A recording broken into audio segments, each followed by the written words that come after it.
Welcome to Web-Minded Computer Institute.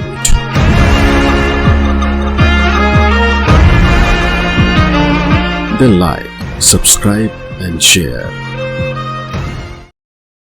Hello friends, Python series में आपका स्वागत है और मेरा नाम है वरिंदर सिंह।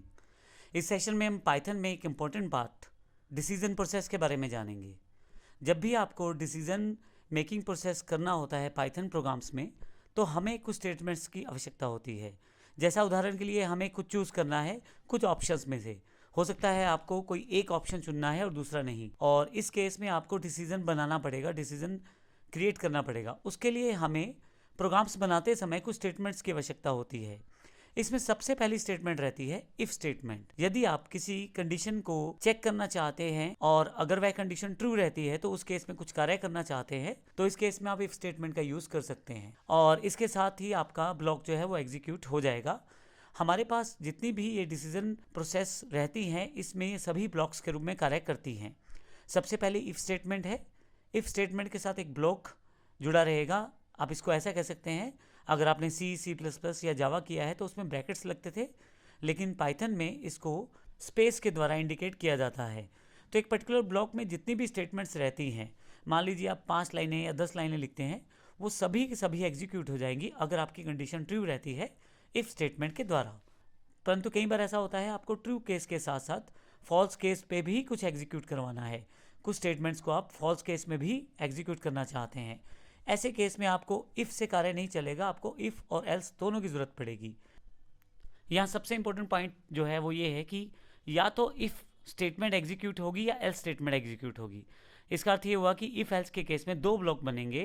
पहला ब्लॉक इफ़ ब्लॉक कहलाएगा और दूसरा ब्लॉक एल्स ब्लॉक कहलाएगा। इफ़ ब्लॉक तब एग्जीक्यूट होता है अगर आपकी दी गई कंडीशन ट्रू रहती है, लेकिन अगर वह कंडीशन ट्रू नहीं रहती और कंडीशन फॉल्स हो जाती है, इस केस में एल्स ब्लॉक एग्जीक्यूट होता है। ध्यान रखिएगा, दोनों में से केवल एक ही ब्लॉक एग्जीक्यूट होने वाला है, या तो इफ़ वाला या एल्स वाला।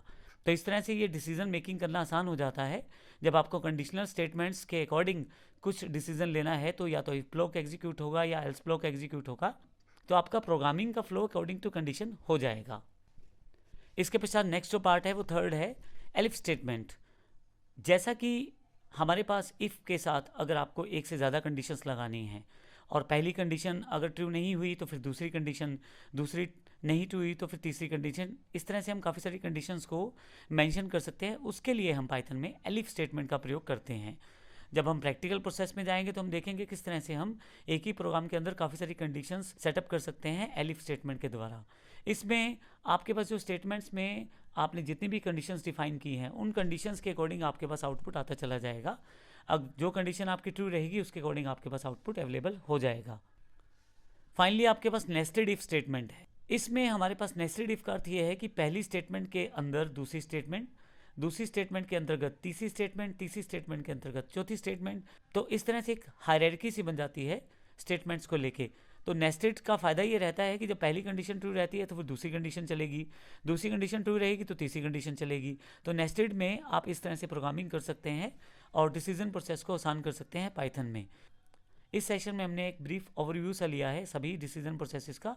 आने वाले सेशंस में हम इनको प्रैक्टिकल रूप में देखते हैं किस तरह से हर पार्ट कार्य करता है और आपके लिए डिसीजन प्रोसेस आसान कर देता है पाइथन में क्रिएट करना। धन्यवाद।